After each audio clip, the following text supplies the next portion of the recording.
सिंध की ऐतिहासिक पहचान और उसका भारत से रिश्ता। सिंधु नदी, ऋषि दयानंद और वेदों में सिंध का जिक्र, विभाजन का दर्द और सिंधियों का भारत में पुनर्निर्माण। पाकिस्तान में सिंधियों की दुर्दशा हाल ही में बहुत बुरी है। सिंधी राष्ट्रवादी आंदोलन, GM सैयद का सपना। सिंध में जबरन धर्मांतरण, भाषा संस्कृति पर हमला।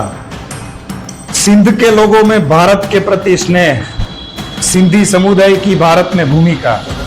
क्या भारत की नीतियां सिंध की ओर दोस्ती का हाथ बढ़ा रही है? वो सड़क जो इतिहास को जोड़ेगी, जो हमने अगले वीडियो में बात की थी। सामरिक और सांस्कृतिक महत्व, यह रास्ता कैसे शक्ति और शांति दोनों बन सकता है। अगर सिंध आजाद हो जाए तो भारत के लिए यह अवसर है या चुनौती? बलूचिस्तान और सिंध का गठजोड़ पाकिस्तान के लिए खतरा हो सकता है? हो सकता है। सिंध की पुकार है, मैं मां भारती का विभिन्न अंग हूं। भारत का उत्तर, हम तुझे भी कभी भूले नहीं। नमस्कार दोस्तों, एक जमाना था जब सिंध भारत का अभिन्न हिस्सा हुआ करता था और आज भी है, जहां से मोहनजोदड़ो की गूंज उठती थी, जहां सिंधी संस्कृति की आत्मा बसती थी, जहां फिर आया साल 1947 और एक लकीर ने इतिहास, सभ्यता और इंसानियत को अलग कर दिया। आज हम आपको ले चलेंगे एक ऐसी यात्रा पर जहां आप देखेंगे 1947 से पहले का सिंध, उसके लोग, उसका नक्शा और वो हिंदुस्तान जो अब सिर्फ यादों में है। एक वक्त था जब सिंध भारत के नक्शे में सिर्फ एक राज्य नहीं, एक आत्मा की तरह धड़कता था, जहां सिंधु नदी की लहरों में इतिहास बहता था और जहां मोहनजोदड़ो की ईंटें हमारी सभ्यता की नींव थी। आज ये सिंध पाकिस्तान में है, लेकिन सवाल यह है कि कभी ये कैसा था? चलिए आज हम आपको 1947 से पहले के सिंध की यात्रा पर ले चलते हैं। 1947 से पहले जो भारत था वो सिर्फ एक देश नहीं, एक भावना थी।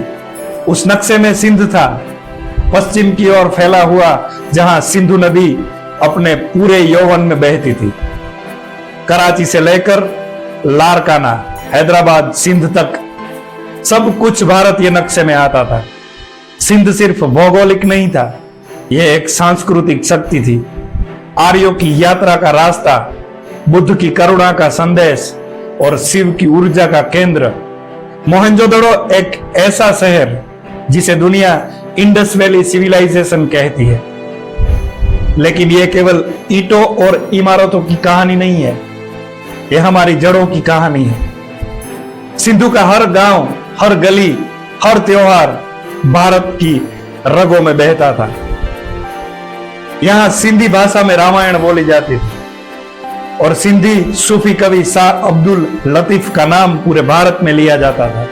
जरा कल्पना कीजिए, एक सिंधी परिवार जो सुबह मंदिर की घंटियों से उठता है, दोपहर को बाजार में हलचल होती है और शाम को सूफी संगीत गूंजता है। यहां हिंदू, मुस्लिम, सिख सब साथ रहते थे। धर्म एक सीमा नहीं थी, बल्कि एक सेतु था। सिंध के लोग सरल, सच्चे और संस्कृति प्रेमी थे। कराची उस समय भारत का प्रमुख व्यापारिक बंदरगाह था। यहां से नमक, कपड़ा, मसाले और इतिहास बहता था। फिर आई साल 1947 और एक लकीर ने केवल जमीन को बल्कि रिश्तों को भी बांट दिया। सिंध पाकिस्तान को मिला और वो हिस्सा जो कभी भारत की आत्मा था, वो अचानक पराया हो गया। लाखों सिंधी हिंदू परिवारों अपना घर, अपनी मिट्टी, अपने मंदिर छोड़ने पड़े। कराची से निकले लोग मुंबई, अहमदाबाद, जोधपुर, इंदौर और जयपुर तक जा पहुंचे, लेकिन दिल वहीं छूट गया, सिंध में। आज भी हर सिंधी के दिल में वो सिंध जिंदा है, जिसकी भाषा में श्रद्धा है, जिसकी संस्कृति में मिठास है और जिसकी मिट्टी में माँ जैसी ममता है। आज भारत के हर कोने में बसी सिंधी भाई बहन आज भी सिंधु दर्शन की भावना से जुड़े हैं। वो मंदिर जो सिंध में छूट गए आज भी आंखों में बसे हैं, और वो गीत जो वहां गाए जाते थे आज भी यहाँ गूंजते हैं। पंजाब, सिंध, गुजरात, मराठा। क्या आप जानते हैं हिंगलाज माता शक्तिपीठ जो आज पाकिस्तान में है, हमने अगले वीडियो में बात की, वो हर भारतीय नारी के मन में मां दुर्गा का ही रूप है। सिंध सिर्फ एक भूभाग नहीं था, वो एक ध्यान था जहां ऋषि मुनियों ने तप किया, सूफियों ने भक्ति की और आम लोगों ने प्रेम किया। सिंध के बिना भारत अधूरा है और भारत के बिना सिंध का नाम ही अधूरा लगता है। सिंध अब पाकिस्तान में हो सकता है, लेकिन हमारी यादों, हमारे नक्शे और हमारे संस्कारों में वो आज भी जिंदा है और वो हमें चाहिए। और जब तक एक भी भारतीय का दिल धड़कता है, जब तक एक भी भारतीय का दिल धड़कता रहेगा, सिंध की वो मिट्टी, वो संस्कृति, वो इतिहास हमेशा जिंदा रहेगा। क्योंकि इतिहास को मिटाया जा सकता है लेकिन भावनाओं को नहीं। सिंध तू आज भी हमारा भारत है, हमारी आत्मा में है। जब सिंध बोलेगा मैं सिंध हूं, सिंधु नदी की लहरों से गूंजती वो आवाज जिसने वेदों को जन्म दिया, ऋषियों को गले लगाया, कभी मां भारती के आंचल में खेला करती थी। सिंध कोई सीमा रेखा पर बसा इलाका नहीं, ये भारत की आत्मा का वो हिस्सा है जो आज सरहद के उस पार तड़प रहा है। 1947 में जब बंटवारा हुआ तो सिर्फ जमीनें नहीं बटी, सभ्यताएं, संस्कृतियां और भावनाएं छलनी हो गई। सिंध जहां कभी वेद गूंजते थे, आज वहां से आ रही है एक कराह। क्या मैं फिर कभी भारत लौट पाऊंगी? सिंध की हालत आज पाकिस्तान के भीतर सिंध सिर्फ एक प्रांत नहीं बल्कि एक कैदी जमीन है जहां जबरन धर्मांतरण हो रहा है, जहां सिंधी भाषा को मिटाया जा रहा है, जहां हिंदू बेटियां मस्जिदों में दुल्हन बना दी जाती हैं। जीएम सैयद जैसे राष्ट्रवादी सोचते थे अगर पाकिस्तान हमें गुलाम बना देगा तो हमें भारत की ओर देखना पड़ेगा। तो दोस्तों, कई लोगों ने जो इससे पहले वीडियो डाला था उसमें कमेंट किए हिंगलाज माता जाने के लिए बीच में सिंध आता है और वो सिंध पाकिस्तान में है। लेकिन भाई, सिंध भी आजाद हो सकता है पाकिस्तान से। फिर पाकिस्तान में बचेगा क्या? एक छोटा सा टुकड़ा, एक रावलपिंडी का छोटा सा टुकड़ा और कुछ पुरानी फाइलें, बाकी कुछ नहीं बचेगा। फिर हम राजस्थान से और गुजरात से भी वहां पे जा सकेंगे और ये कम समय में होगा। पाकिस्तान के और भी टुकड़े होंगे। पाकिस्तान ने शुरुआत ऐसी की है जैसे बांग्लादेश हुआ अलग, पीओ के भारत में आ जाएगा, सिंध अलग हो जाएगा, बलूचिस्तान अलग हो जाएगा, फिर हम सीधे यहां से बलूचिस्तान जा सकेंगे। बलूचिस्तान ने अगर दोस्ती का हाथ बढ़ाया भारत की ओर तो फिर सीधा सड़क से 51 में शक्तिपीठ मां हिंगलाज के धाम में हम अपनी गाड़ियां लेकर जा सकेंगे। तो दोस्तों, सिंध की गलियों में आज भी लोग कहते हैं जय झूलेलाल और उनकी आंखों में आजादी की एक बूंद आज भी तैरती है। आज भी आंदोलन हो रहे हैं सिंध में। सिंध पाकिस्तान से अलग होना चाहता है। भारत में आज भी करोड़ों सिंधी भाई बहन अपने दिल में सिंध की मिट्टी का टुकड़ा लिए जीते हैं। अटल बिहारी वाजपेयी जी ने कहा था हम सिंध को भूले नहीं है। वाजपेयी जी ने कहा था हम सिंध को भूले नहीं है, हम उसका इंतजार कर रहे हैं। हिंगलाज माता का मंदिर वो बलूचिस्तान में है। अगले वीडियो में आपने देखा उसकी यात्रा का रास्ता सिंध से होकर ही निकलता है। हमें अगर हिंगलाज माता जाना हो तो सिंध से होकर ही जाना पड़ता है। मतलब भावनाओं का मार्ग सरहदें नहीं रोक सकती। याद रखिएगा, भावनाओं का मार्ग कभी सरहदें नहीं रोक सकती। जिस दिन सिंध का द्वार खुलेगा उस दिन बलूचिस्तान भी भारत के साथ खड़ा होगा। कल्पना कीजिए आप एक रोड की जो राजस्थान से निकलकर सिंध को पार करे और सीधे हिंगलाज माता तक जाए। आप कल्पना कीजिए, हम अभी तो कल्पना ही कर सकते हैं, लेकिन शायद हो भी सकता है। यह सिर्फ सड़क नहीं होगी, यह इतिहास का पुनर्जन्म होगा। भारत की सेना, भारत की कूटनीति और भारत की भावना अगर एक साथ खड़ी हो जाए तो ना सिंध बचेगा, ना बलूचिस्तान रोकेगा। सोचिए, अगर कल सिंध आजाद हो जाए तो पाकिस्तान की रीढ़ टूट जाएगी। बलूचिस्तान और सिंध मिलकर एक नया दक्षिण एशिया बना सकते हैं, जहां शांति, संस्कृति और स्वतंत्रता होगी। भारत इस बदलाव में एक चुपचाप ताकत है जो सही वक्त पर अपने पत्ते खोलेगा।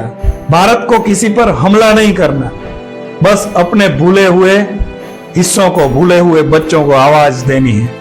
हे मां हिंगलाज, हमें वो दिन दिखा जब सिंध भी तेरा नाम गाए, जब भारत फिर से अखंड कहाए, जो मिट्टी वेदों को जानती है, जो झूलेलाल को पूजती है, जो भारत को मां कहती है, जहां पे मोहनजोदड़ो, सिंधु घाटी सभ्यता वो आज भी भारत का हिस्सा है, भारत का विभिन्न अंग है। सिंध तेरा इंतजार है मां, भारत की गोद फिर से तेरे लिए खुली है। वो दिन दूर नहीं जब सिंध फिर से बोलेगा, भारत में लौट आया हूं। सिंध की धरती वो है जहां कभी गीता के श्लोकों की गूंज भी पहुंचती थी, जहां वैदिक सभ्यता का बीज बोया गया था। ये वो जमीन है जो वेदों को जबान देती थी, सर्वे भवन्तु सुखिन्न की प्रार्थना करती थी। आज भी उसी भूमि पर बम गिरते हैं, आज उसी भूमि पर बम गिरते हैं और मंदिरों को मस्जिदों में बदल दिया गया है। ये करतूतें उस पाकिस्तान की है, उस रावलपिंडी से चलने वाली सत्ता की है। जब भारत की जमीन कांपती है तो सिंध से भी एक आवाज उठती है, मां भारती, हम आज भी तेरे लिए जान दे सकते हैं। सिंध से निकले वीरों ने 1971 की लड़ाई में भारत की सेना को सूचनाएं दी। कई बलूच और सिंधी लीडरों ने रॉ को संपर्क किया, क्योंकि उनका सपना था एक दिन हम फिर से भारत का हिस्सा बने।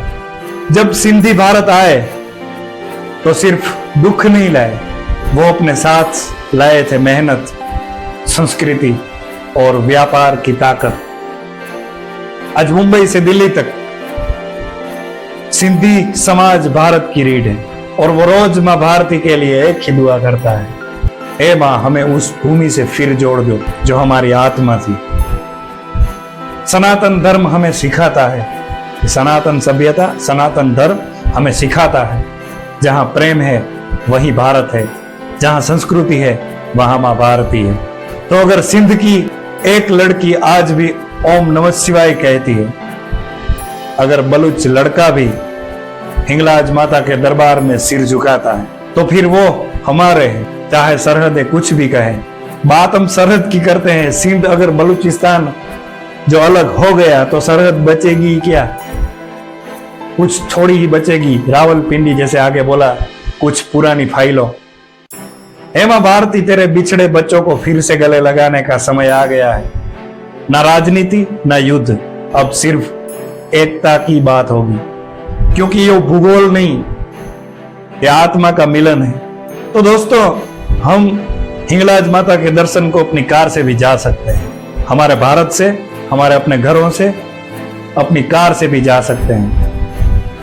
अगर सिंध आजाद हो गया, अगर सिंध का आंदोलन सफल हुआ और पाकिस्तान से अलग हो गए, तो सिंध से होकर, सिंध के कराची से होकर सीधा हम बलूचिस्तान जा सकते हैं। बलूचिस्तान और सिंध दोनों आजाद हो गए, दोनों पाकिस्तान के कब्जे से दोनों अलग हो गए, तो हम हिंगलाज माता की यात्रा पे अपनी गाड़ियां लेकर जा सकते हैं और प्रगति, हिंगलाज माता जाने का रास्ता, सब कुछ बदल सकता है, सब कुछ अलग हो सकता है। अगर भारत से जुड़ गए तो सब कुछ जो आज है उनसे हजारों गुना अलग हो सकता है। तो दोस्तों, पाकिस्तान का तो 3-4 टुकड़े होंगे ही, और पीओके आप सोचिए भारत में आ जाए, सिंध वो अलग हो जाए, बलूचिस्तान वो अपना देश बना ले, तो क्या बचेगा पाकिस्तान के पास? रावलपिंडी और कुछ पुरानी फाइलें। मैंने तीसरी बार बोला, शायद ये हो सकता है, ये हमारी कल्पना में है और हर भारतीय की कल्पना में ये है। तो ये सपना मां हिंगलाज जरूर पूरा कर सकती है और हम अपनी ही जिंदगी में, अपने ही समय में शायद अपनी गाड़ियों से मां हिंगलाज के दर्शन को जा सकते हैं। तो दोस्तों, ये छोटा सा वीडियो था। वीडियो आपको अच्छा लगे तो लाइक करना वीडियो को, और चैनल में नए हो तो चैनल को सब्सक्राइब आप जरूर करना, और ये वीडियो आप शेयर जरूर करना, क्योंकि ऐसी ऐसी बातें, ऐसे ऐसे वीडियो हम 1-2 दिन के बाद, 1-2 दिन के समय गाड़े में हम आपके लिए जरूर लेके आएंगे। हर 2-3 दिन के बाद एक ये अपना वीडियो आएगा, और आप अच्छा सा हमें इस वीडियो में प्यार दीजिएगा जो अगले वीडियो में दिया। तो जय हिंद, जय भारत, वंदे मातरम।